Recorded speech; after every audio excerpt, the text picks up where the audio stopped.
My name is Lauren, and I am here to educate people on poverty and its effects on children and their emotions.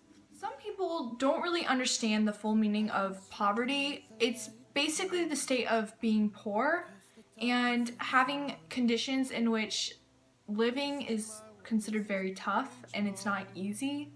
And being in poverty is something that no one should have to experience. It's not fun, it's not something that should be embraced by people, and that's why I want to educate you on how it affects children and why poverty needs to. Poverty has many major detrimental outcomes.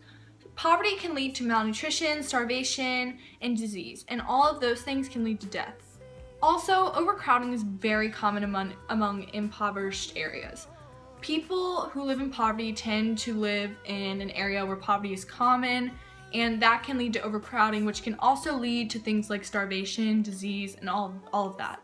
And all of that can lead to death. Also, people in poverty don't really have a lot of clothing, and that clothing is not typically washed, and that can be pretty disgusting and not good for children.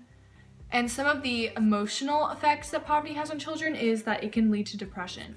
People do not want to be in this state. It is something that no one should have to go through, and it can take a toll on children. So that can lead to depression, and the depression can eventually lead to suicide. Another thing that children in poverty might want to go to is drugs. Drugs can help them take their mind off of poverty and their situation, but none of this is the answer, and we need to interfere and let them know that that's not the answer, and we need to put a stop to poverty. Obviously, poverty needs to be put to a stop. It is something that people should not have to experience. They are being put into tough situations, and as a society, we should help those people. We should end poverty, and we should make sure that people are never in this type of situation again.